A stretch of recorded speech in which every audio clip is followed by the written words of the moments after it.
she was constantly like telling me, she was like, I hate the fact that you're never home, you work so much, I didn't want you to come here just to share a space with your stuff. And people at work convinced me to leave her, and I did. I moved out. I did it in such a shady way too. She was at a birthday party at that point. I went home, I packed up all my stuff, and I just left, and I texted her. I was constantly told she's crazy, she just doesn't get it. And it's looking back now that I'm like, no, she got it from the start. She just genuinely cared about me and didn't want me to keep going down that road. But I was blinders up 100%. I was just so into it that I couldn't kind of differentiate negative influence from these people actually care about you and they know more than you do right now.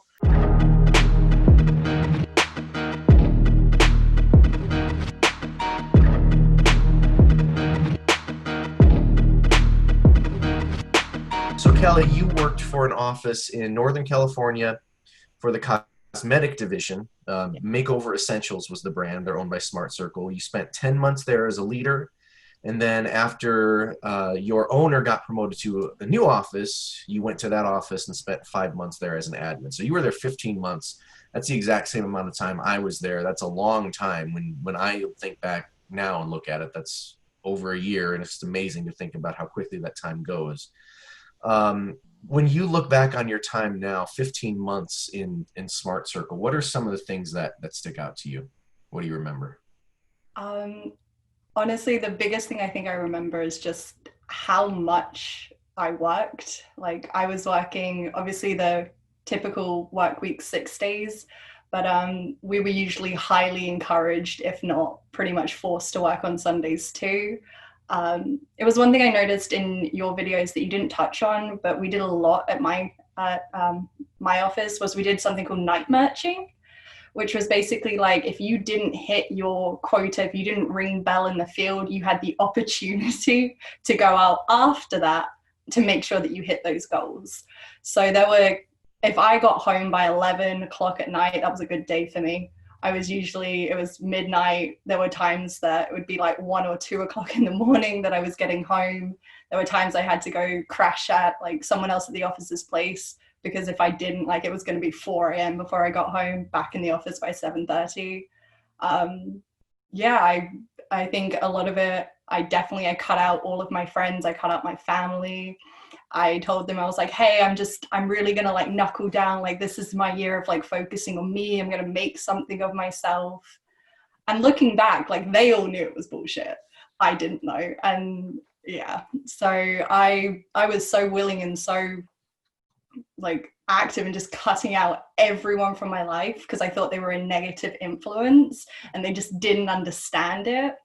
And then it kind of got to the point I was like, oh, I'm the one who didn't understand it. Okay. I'd say they were the two biggest things. It really kind of mentally and physically sort of run me into the ground over those 15 months.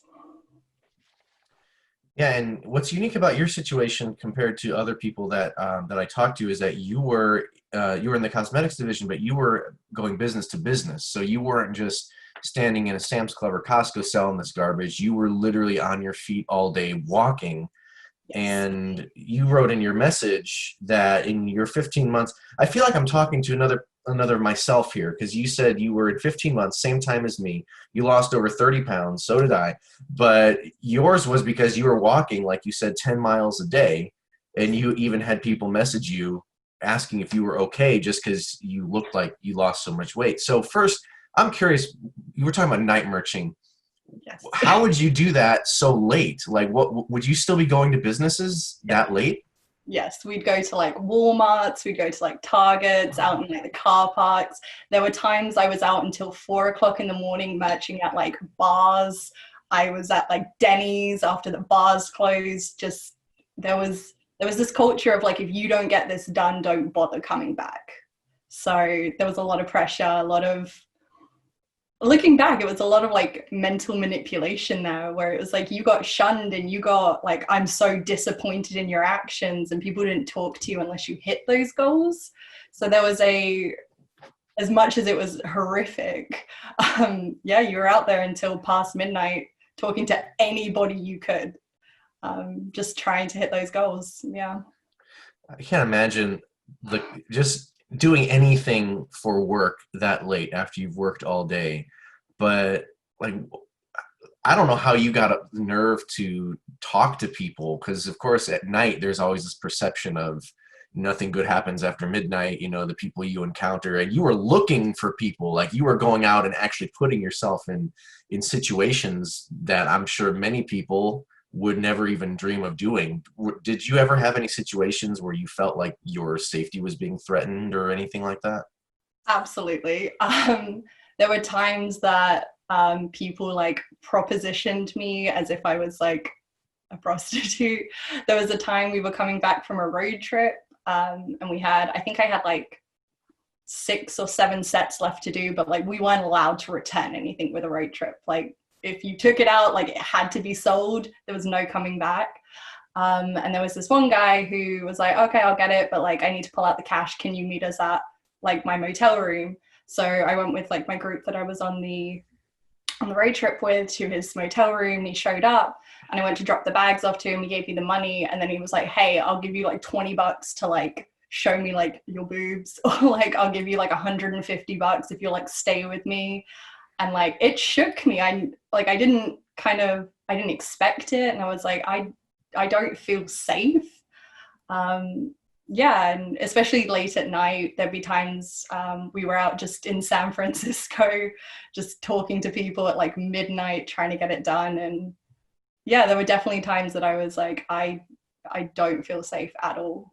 But there was a lot of pressure to keep going, so I Sure. had to put that in the back burner and Yeah. Now push through. this night merching thing, I'm assuming this was the norm in the Yeah. office, right? This was something that if you didn't, like you said, if you didn't ring the bell, you didn't hit your goal, this was treated as normal, right? There was no worrying about your security or safety. It was just move the product.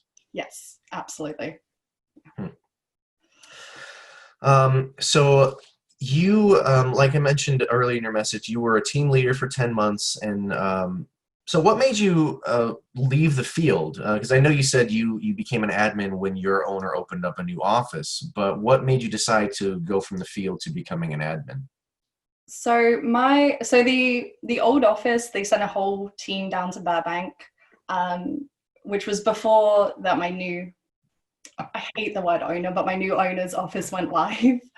So there was kind of this transition period. And during that time, I was still fully in the field. I had no intention of becoming an admin. I was doing fine. I was ringing bell every day. Like I felt great.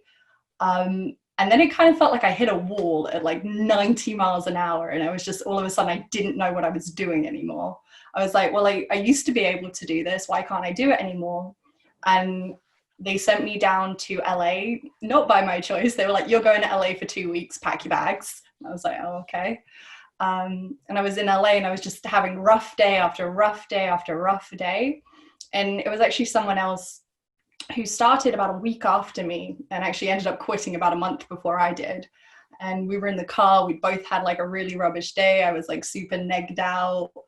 And she just said to me, she was like, Kelly, you don't want this. And I was like, you're right. You're right. I don't want to be an owner. Like none of that holds any appeal to me at all. But I still cared a lot about the people at that point. I still hadn't kind of woken up to what the business really was. And I was like, okay, well, I can't do it in this aspect, but Varun was opening up his office. He needed to get an admin at some point. And I was like, I feel like I'd be good at that. So I spoke to him, and that's when I was able to kind of change into that role. For the first, up until I want to say September, so from July to September of 2019, I was half in the office, half as an admin. And then it was like late September, I essentially got fired from the field because I wasn't doing anything anymore. I was just like so mentally burnt out that I would just sit in the car for like 3 hours and be like, I can't go talk to people anymore. Like I didn't have it in me anymore. So yeah, from October through to when I quit in like mid-November, I was solely in the office. I've talked to several admins over the last couple of years who've told me just that there's just as much manipulation on the admin side in terms of getting people in the office, being very vague about job requirements, qualifications, job responsibilities, maybe seeking out specific people based on age, not seeking out others based on age or race or things like that. I'm assuming that took place in your office. Is there anything that you can lend credence to that? Absolutely. So we get sent a list. Well, we got sent a list of names every single day that we were on the list.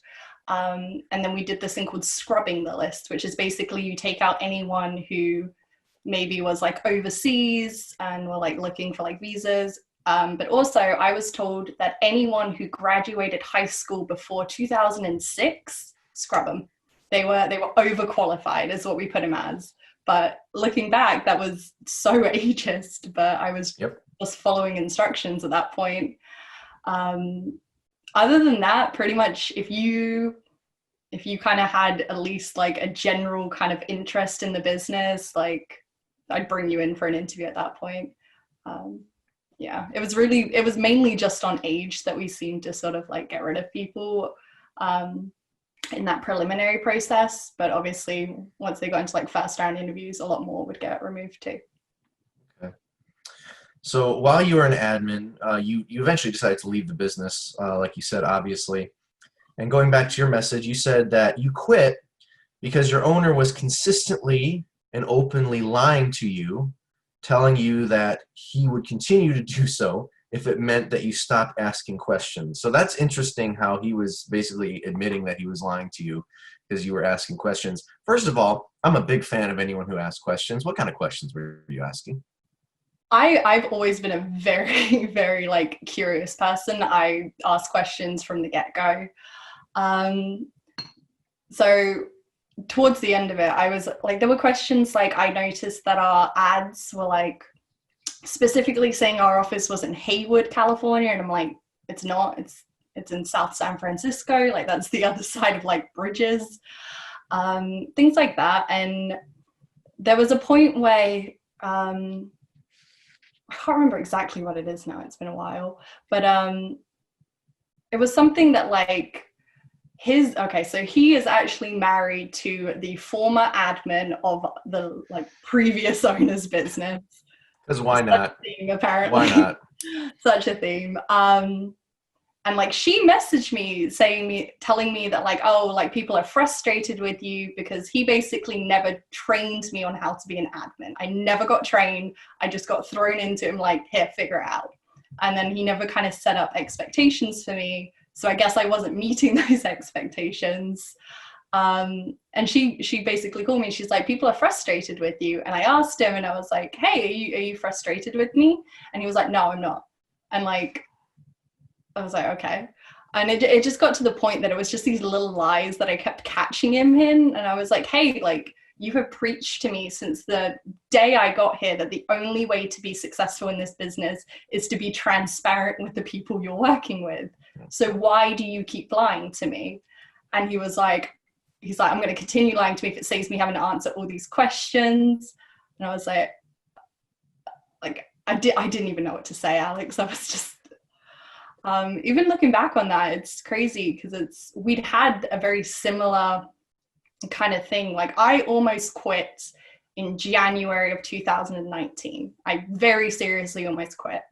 Because at that point I was like, oh my gosh, am I in a cult? Am I in a pyramid scheme? Like I had that kind of, those seeds started kind of like sprouting a little bit. And I remember I got back to the office. We had PM atmosphere as well. I don't know if your office had that. But I went to the back, I kind of dropped off my like remaining merch, had a terrible day in the field. People were like, oh, you have to break down your day. And I was like, I'm not doing it.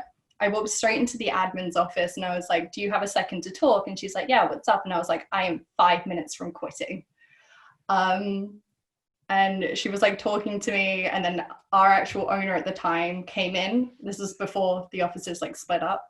And he was like, well, what are you lying about? Like, not what are you lying about? What are you like why are you almost going to quit? Mm-hmm.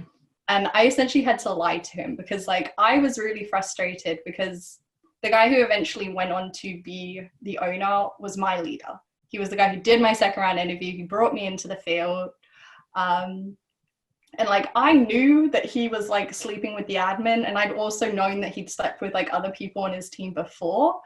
Like it's not that I was like looking for that information, it was just I got told it, and it was like I'd ask him about it and he would be like, no, that didn't happen, but I already like knew the truth. So I was like, well, I know you're lying to me. So I then had to lie to my owner because that would have got my leader fired at the time. Yeah. And I think, you know how they always tell you it's like circle of five. Like if you hang around with 5 doctors, you're probably going to be the 6th doctor. If you like hang around with like 5 like drug addicts, you're probably going to be the 6th. And everyone I'd kind of talked to at that point, I could tell was like on the verge of quitting. And I think I wasn't ready to like let go of it yet. I was still too bought in. I still felt like I invested too much to kind of let it go. So even though I kind of had those kind of like moments that, oh, I'm sort of kind of realizing what's happening here, I wasn't ready to accept it. So I let them kind of talk me back into staying for like another 10 months. Yeah. Yeah, it's crazy to look back on now. Yeah, and like you said, that was early in your time there. You were there for a while after that moment. I'm curious though, when you said even that early in your time, to quote you, you said the seed started sprouting that you were in a cult or a pyramid scheme. Like, what were some of your suspicions? What were some of the things that didn't sit right with you? I didn't like a lot of like the language that they used, the whole like juice by you, like juice by that. I didn't like the fact that there were some questions that like they were fine with me asking. They're like, cool, keep asking questions. But there'd be other questions I'd ask that like I kind of get shunned for. Like they'd use a lot of military analogies at my office, a lot of like Navy SEALs, like if you think you're completely done, your body still has 40% left to give, that kind of like indoctrination kind of thing. But I grew up around the military. My dad was in the military, my stepdad is, my grandparents on both sides were military. And I remember there was like one time I was like, that's not true. Like what they said, I was like, that's not right. And I got kind of chastised for undermining our owner. And I was like, but that's not true. And it was little things like that. And just the fact that I always got preached to this idea of like transparency, being honest, being open. And then bit by bit, I started to realize how much I didn't know, and just how much even what I did know was kind of manipulated. Like I remember there was one time, sometimes they'd mandatory make us night match. If like the office as a whole hadn't performed well, we'd get back for PM atmosphere and our owner would be like, okay, everybody is taking out 5 bags tonight. I don't care if you hit your goals or not, you're taking them out and go. And there was like times where like it was just I couldn't do it anymore. And there were like times I was like breaking down, crying in my car in like a Target car park at like 10 to midnight because I just was so overwhelmed. And then it was like having that kind of reaction to things. People kind of, no one was there to support you in that thing. People only kind of wanted anything to do with you if you were like on your game, if you were performing, if you were like blowing out, if you were like ringing bell every day. But the second you slipped up, all of a sudden there was just like, well, clearly you're not trying hard enough. And like that kind of constant manipulation based on your results, specifically when they tell you like it's not about sales at the beginning, I don't know, it wears on you and you're just like, what am I a part of? Like what's actually going on here? And I think I just wasn't ready to like admit that I was naive, that I was that naive to kind of fall into something like that. So even though they kind of all those doubts kind of started coming up, I just sort of like crushed them because I wasn't ready to admit that I was the type of person who would have fell for something like that. Sure. Yeah, it's very difficult for anyone to admit, especially someone who is looking for work and finds this great opportunity. They don't want to believe that it's a scam or that they're being lied to or indoctrinated into something that it isn't. And you had a support system too that I'm sure saw what was happening to you and told you that this isn't right, that this isn't legit, this isn't what it seems to be. You were in your message, you said that you were essentially told to cut out, well, like they always say, cut out any negative influence, but what they really mean by that is anyone in your family, any friends that you talk to who's not in the business, because they want you all to themselves. And you even said that that left you in total isolation besides your work colleagues. So what were, and I don't, you can share as much as you want because I know we're getting in personal territory here, but like, what were some of those situations that you had with family and friends that tried to get you to realize that this was in fact not a legitimate business opportunity? So I moved to California in September of 2018. Um, 2 days after I arrived in California, I had my first interview. I was super excited. I wanted a job. Had my second round interview the day after, and I started about a week after that. I moved to California with one of my college roommates. She grew up in the area. She was going back and she was like, hey, I want you to come with me. So I was like, why not? I'm never going to get another chance to live in San Francisco. Probably about a month into the business, she was constantly like telling me, she was like I hate the fact that you're never home, you work so much, I didn't want you to come here just to share a space with your stuff, like why you're never here, like you're overworking. And people at work convinced me to leave, leave her, and I did. I moved out. I did it in such a shady way too. She was at like a birthday party at that point. I went home, I packed up all my stuff, and I just left and I texted her. We didn't talk for like a solid 6 months after that. Yeah, it was things like that. Like I was constantly told like she's crazy, she just doesn't get it. And it's looking back now that I'm like, no, she got it from the start. She just genuinely cared about me and didn't want me to keep going down that road. But I was blinders up 100%. I was just so into it that I couldn't kind of differentiate negative influence from these people actually care about you and they know more than you do right now. Yeah, there were times that I would call my mum when I was in the field if I was like losing my attitude, and I'd like call her and I was like, I just need to hear your voice right now.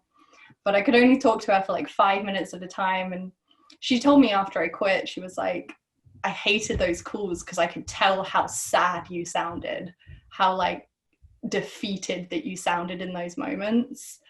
And it was true. That was pretty much the only time I'd call her, because I was working Monday through Saturday every week.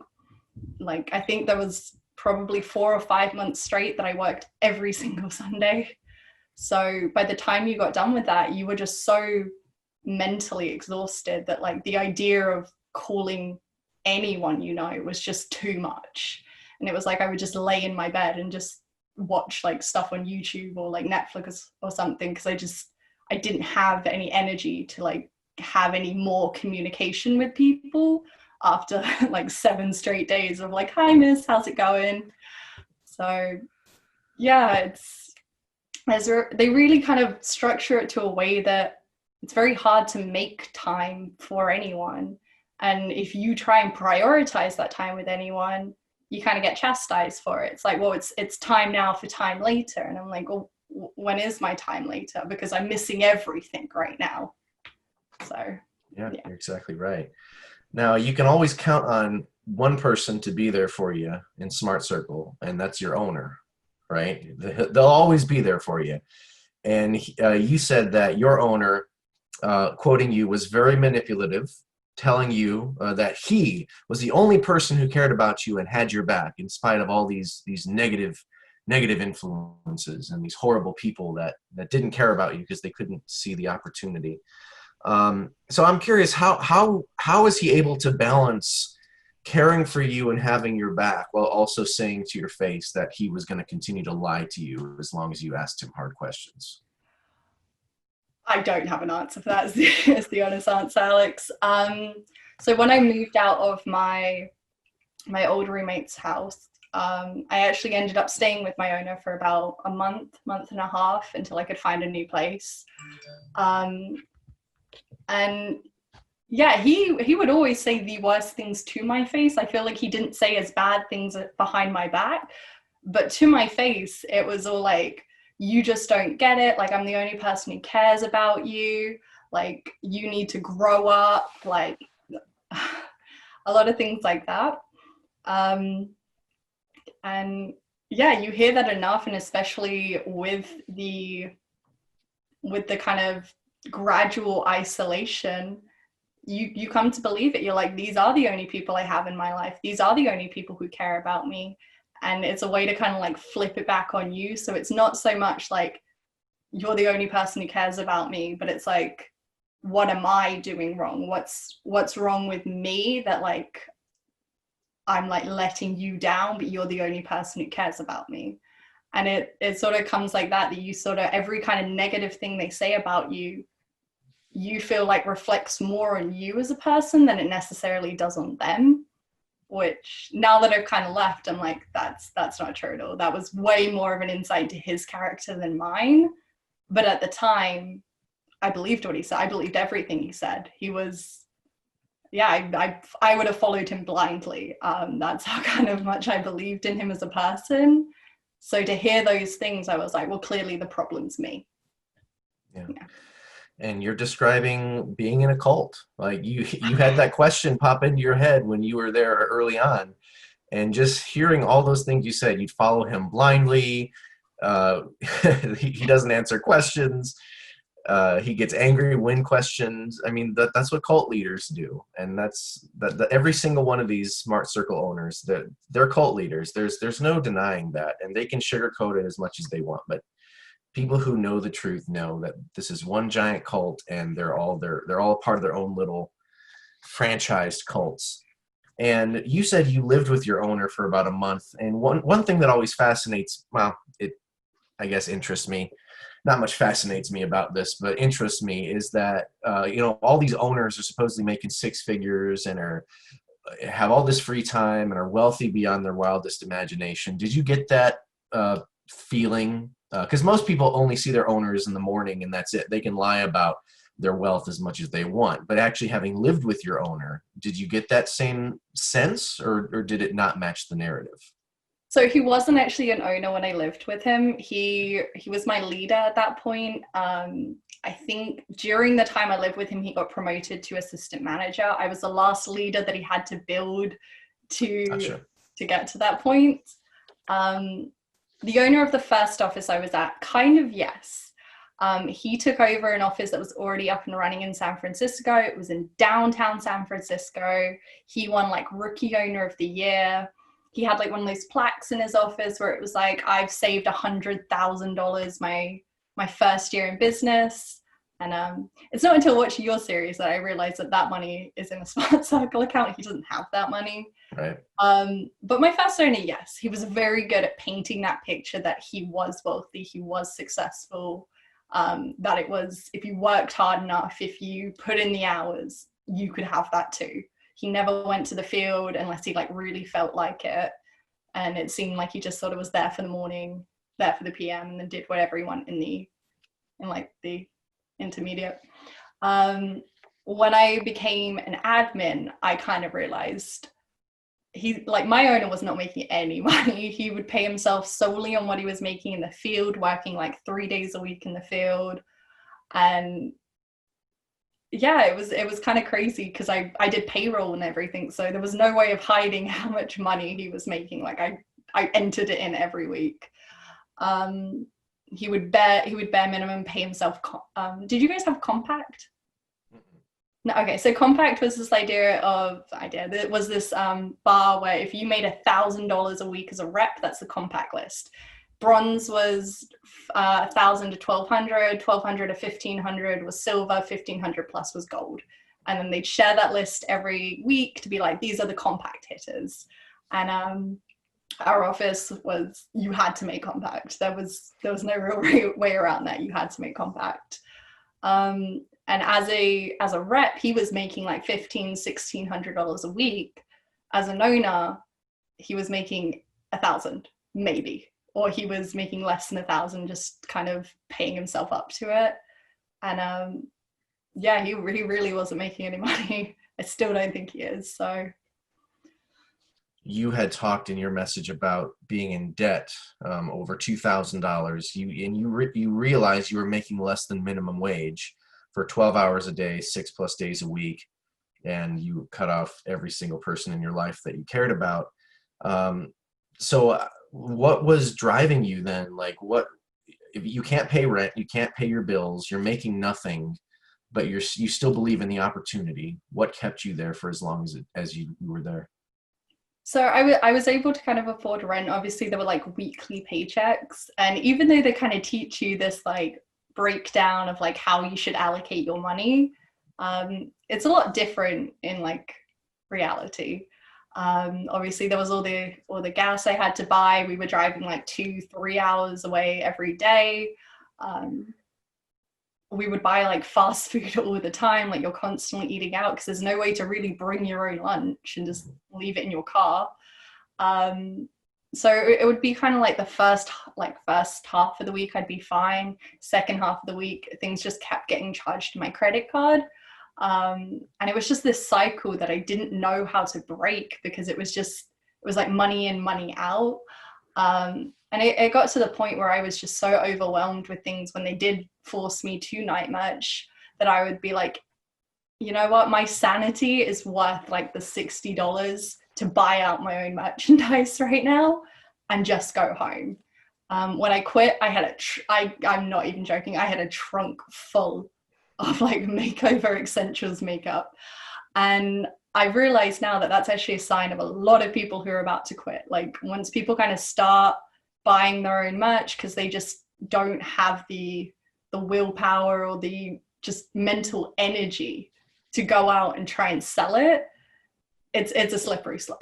And then you find yourself constantly swiping in your own credit card because you're like, well, I've got to hit goals. And you start like rationalizing it with yourself. You're like, okay, well, if I pay $20 for the bag, but like I make $11 in commission, really it only costs me $9. And you're sitting in like a Walmart at like 11:30 at night, and you're just like, it's worth it. And you just, yeah. So that is where a lot of my money goes. I probably spent well over $1,000 on makeover essentials merchandise, just because I didn't want to, and I just physically couldn't go out and sell it anymore. I don't know if your office did this, but we had a lot of things called blowout days, where it's essentially you went into the office in the morning and they're like, oh, it's a blowout day. Don't come back until everything is sold. Yeah. Sometimes that would be a Saturday, sometimes it'd be a random Wednesday, and they'd be like, it was especially in the ramp up to like the old office leaving. Kind of that period of time, we weren't taking any interviews, so it was like blowout day, blowout day, blowout day. It was just, at the time I thought it was for us to make more money. It wasn't. It was for our owner to make more money. But I remember there was one time that they mandatory made us go to, like they mandatory, they made us Sunday merch, and it was mandatory. And he was like, these bags are non-returnable. If they are not done, do not bother showing up on Monday. You're fired. And I remember me and one of my co-workers ended up driving to Reno, Nevada on a Sunday, because everywhere around where we kind of worked was so burnt out. It was, everyone knew us. Everyone was like, no, like, go away. Like, you got a lot of like mean and rude people. So we ended up driving like 8 hours away to Reno, got caught in a snowstorm in Reno. Full-blown blizzard. They shut the road to California, like the road back to California down. And we were like trying to drive from like Walmart to Walmart to get this done. And obviously no one's out shopping during a blizzard, like everyone goes home. And I remember at that point, like we had to drive around Lake Tahoe to get back to California. Nearly crashed his car driving because he was asleep. We had to pull into like a gas station to like take a nap. I think we didn't get back till like 6:30 in the morning. I had time to like shower, throw on new clothes, and like at the office by 7:30. And yeah, I didn't even manage to get it done that night. That was like another one of those times where you just kind of, there's so much pressure to perform regardless of whatever circumstance you're in, that if you don't, like, there is no other option than buying your merch. And I feel like I always used to say that, like, oh, it's not a pyramid scheme because I don't have to buy my own merchandise. And well, technically I didn't have to, like, that kind of like woke me up to it too. I'm like, I'm spending a lot of my own money trying to hit other people's goals. Like, and that was a big wake up call for me too. Um, like running to the office, like on like 30 minutes sleep after chugging like a 5-hour energy drink, feeling like I'm about to have a heart attack, and people like clapping you on the back for it, be like, good job, you did a good job. And you're like, that was not good for me as a person. Like, in general, like, why are you celebrating this? So what was the last straw then? Something had to have finally given you the push after 15 months to say, I've reached the point where I can honestly say I will not do this any longer. What was your point? It got to the point where I was like, when I was a full-time admin, um, the the communication thoroughly broke down between my boss and I. And I think part of that came from the fact that, like, I I was there from him being a team lead up through an owner. Like, and he didn't feel like I respected him the way I should as an owner, because of like that history we had. And he was kind of constantly sort of making up little lies just to kind of like pacify me. And it got to the point that he would go and do like money deposits in the morning. And I knew how long that took. That took like 20 minutes max. But he'd be gone for like 2 hours. And then he'd show up right before the first interview came in. Once the interviews were done for the morning, he'd leave the office and I'd just still be there completely on my own at the office, to go have lunch. And then he'd like come back. And when he first became an owner, that wasn't the case. Like, he used to be like, cool, do you want to go get lunch? We'd go get lunch. We had the time. But it became abundantly clear that he was trying to like avoid me in all aspects. And then I had that phone call that I kind of referenced in my email, that when he was like, yeah, I'm like, yeah, I've been lying to you and I'll continue to do so if it stops you asking questions. And I remember I went into my friend's room at our house, and she was like, you know, this is bullshit. Why do you keep doing it? And I kind of realized it's because I'd invested so much, not just of myself, but I'd invested my money too, like to make that office look nice. I was buying things for it. I was setting things up for it. I spent so much time, money, and effort trying to like make that office, because I truly, truly at that point believed that him and I were like building it together. Like, it was our office. And I just broke down. Like, I kid you not, I was in the like fetal position, just sobbing for like 45 minutes as she held me. And she was like, you can't go back another day. Like, you can't, like, you have to be done. Yeah. So I basically called my boss and I was like, I'm done. I can't do this anymore. Like, it was just mental, like for my mental health, it was just destroying me. Yeah. And that was the final straw at that point. Yeah, as difficult as that was, I'm sure that it finally felt good, right? Because like you said, the sunken cost fallacy kicks in. You don't want to leave anything that you've invested that much time and effort into. And that's exactly why so many people have such a problem leaving cults too, especially if they grew up in a cult. That's all they've known, and they've invested all these years of their life into this belief that this supreme leader is whoever they are, and follow them, and coming to the realization that it's all BS and that it's all a lie and it's all a scam. It's so difficult for anybody, for a healthy person, a mentally healthy person, to accept, let alone someone who's been shot down by so many people and broken down over and over and over again by people who are supposed to be there for you, but they're just, breaking you down so that they can build you in their image, like a cult does. It's unfortunate that so many people have to get to that point where they do have like a literal mental a breakdown. They come to this realization. But after that, though, hopefully things get better. And one of the things I did want to ask you was, have you, since you left, and I know it's been a few months, have you had a chance to kind of repair those relationships that you were told to cut off and were told to disregard when you were in the business? I have, yes. Yeah. So before I actually made the decision to quit, my dad lives in Germany. I called him and I was like, can you book me a ticket to come there for Christmas? Like early December. And I had that ticket in place before I quit because I was like, I don't know if I'll be able to do it without this like solid out.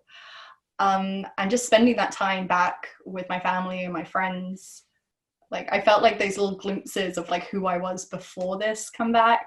I reconnected with people who hadn't talked to, and like my best friend, I used to message her at least like every other day. I didn't talk to her for a solid year. I didn't send her birthday gifts. I didn't send her Christmas gifts. I ignored her texts. And I got to mend those relationships. I actually live with the girl who I moved out from back before. We live together again. We've kind of mended that as well. Yeah, I think a lot of people were worried about me, but they also realized that I wasn't listening to them when they said anything. Like I still had those walls up where I was like, no, you just don't understand. So it was nice to be able to kind of like say thank you to those people and be like, hey, like, I'm sorry that I didn't listen to you for so long. You were right. Like, thank you for still being there and still checking on me through that, even if I didn't respond, because I feel like those people who check on you, even when you are in that kind of midst of things, like it's kind of like they're chipping away at the outside kind of slowly. Yeah. And it's nice to know that they're still there. There's still people who like love you and care about you, even if like in the midst of everything, you can't really see that. Yeah. So, yeah. And you had said that you weren't listening to them. And we all go through that. I did that too. I think anybody who gets sucked into this, who has a support system, will ignore these people that you've known your whole life and have your best interests at heart. But you'll say, oh, that you just don't understand because you're not a part of this. Do you think there was anything that could have been said to you, like back in that time, back in January, when you were thinking about, this sounds like it could be a cult, this sounds like a pyramid scheme? Is there anything that could have been said, any evidence that could have been presented to you, any way that this operation could have been framed to get you out quicker? Yes and no. I feel like if I had watched your documentary back in January, I probably wouldn't have continued. Honest to God answer. But I think it was also, I wasn't willing to watch anything like that. Like I used to get recommended stuff on YouTube for like MLMs, yeah, and I wouldn't click on it because I knew I couldn't handle that. I knew that like it was going to be a chip too far in the arm and I wasn't ready for it to all fall down. So other than someone like physically sitting me down and making me watch something like that, yeah, I feel like I just wasn't ready. So I wasn't willing to kind of listen to anything. I was like, no, you just don't get it. I'll show you like this time next year, I'm going to be like a millionaire. It's fine. You just don't get it. And yeah, it took some time to kind of wake up from that like pipe dream and be like, oh, okay, that was all bullshit. Yeah, and it's kind of sad now, especially because we don't know where the world economy, let alone the U.S. economy, is going to be in a few months after all this pandemic slows down. But the feeling among many younger people these days is that opportunities are so very few and far between. And especially if you're graduating college with $25,000-$50,000 in student loan debt and you can't pay that, something like this sounds very amazing, right? Because after a year, 15 months, you're making six figures and those student loans will be gone in a couple years. So they frame it in such a way, especially to a down and desperate population, that it's almost ridiculous to not jump into that opportunity and see it through. But do you think there's, having lived it, and if you could go back in time to before you came to California, before you got involved in this operation, what do you think it would have taken, or is there anything that could have happened to prevent you, and for anyone else watching this, to maybe give them clues, give them information, so that they don't have to get involved in this, so that they can spot it before they take that leap? Yes. So I accepted the first job that offered me a position. I'd literally, I think by the time I accepted that position, I'd been in California 4 days. Nothing moves that fast. If you're getting a job offer in 4 days, there are some red flags there. But I didn't know that. I was fresh out of college. I was like, oh, they just really like me. Like, it's gonna be great. If they're very vague during your interviews, if you have genuine questions and all they do is reflect them back on you and be like, why are you asking me this question? Like, this is a fault in you. Red flag, run. If like they won't show you the rest of the like kind of offers, if you walk through and it seems very kind of like weird and they take you outside to do interviews, that's strange. Like, that's not a normal kind of process. And I think I just didn't recognize any of that, because that was the first job I ever applied for and ever really interviewed for. But I'd say the biggest red flag is like how quickly they want you to move. Like, I was in for an interview on Wednesday. They were like, can you come back tomorrow? I was like, I have another interview tomorrow. And then they were like, well, I only do my interviews between this time and this time. And at that point I was like, oh gosh, I don't want to lose it. So I canceled my other interview. If they offer you the position on the spot, like, red flag, nothing moves that quickly. And just kind of having that knowledge 2 years ago, I think would have saved me a lot of like turmoil in my life. So I've gotten a new job now. I actually work at Indeed. Nice. Yeah, love it. But I noticed that my pictures were still being used on the old company's like website, and they were still being used on the old Glassdoor.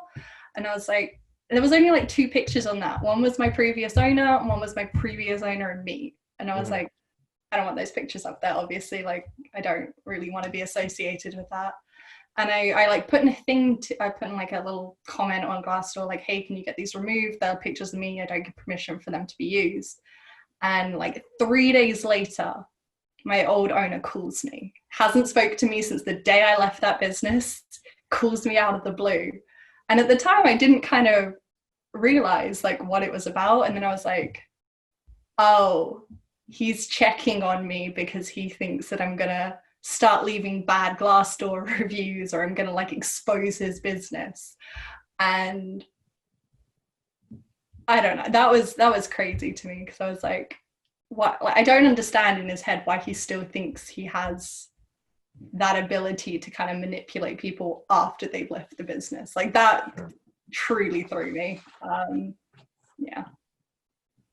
And was that the owner that you opened up with, or was that your first owner? The owner I opened up with, that was Varun. Okay. Yeah.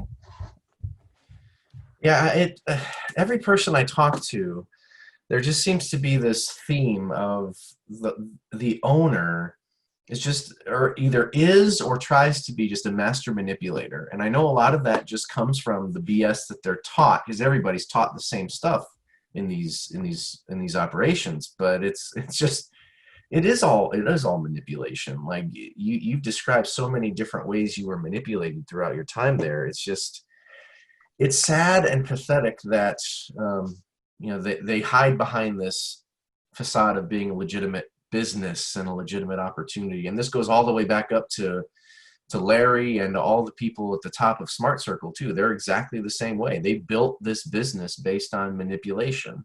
So why wouldn't the franchisees manipulate as well? So that shouldn't be surprising. I got caught up in a bit of a whirlwind when I started. I made leadership in 2 weeks. My first week I was in San Francisco. Second week, they took me down to LA because they just opened a new office there, and I guess they were struggling to get that moving. I obviously didn't know that at the time. So I spent a week down in LA for my second week, made it to leadership there, came back to San Francisco the third week, got promoted, spent my third week in San Francisco, went back to LA the fourth week, and I actually got to meet Larry. They took us all to Newport Beach, sat in a conference room. We got to like ask him questions and stuff. And I feel like it all just happened so quickly, especially with like my personal journey, that I remember thinking the very, very first day, I was like, as I was like walking down the street, I was on a 3-man my first day, where it was me, the guy who did my second round interview, and another leader he'd recently promoted. And it was about halfway through the day, and the other leader was kind of struggling. And so my leader was going to work closer with him. So he sent me to kind of like do a little loop on my own, where he's like, right, you're going to start that building and work your way down the street. So my very, very first day in that job, I was in a bunch of corporate offices, like button up ties, and I was just like terrified. And I remember kind of like thinking to myself, like, is this really what you want to do? Like, you're just walking up to strangers and they're telling you like, get out of my office. Like, do I really want to do this? And I remember thinking, you know what, give it a month. If you still don't like it in a month's time, there's still going to be other jobs out there. And I feel like I just got caught up in it so quickly, especially going back to LA and San Francisco and kind of bouncing between them, that by the time that month was up, I was so bought in to this idea, because I'm like, look, like they just opened their office and I got to meet Larry and look at all these great people. Like, how could I not want this for myself? Yeah, and it takes a long time to kind of undo that. So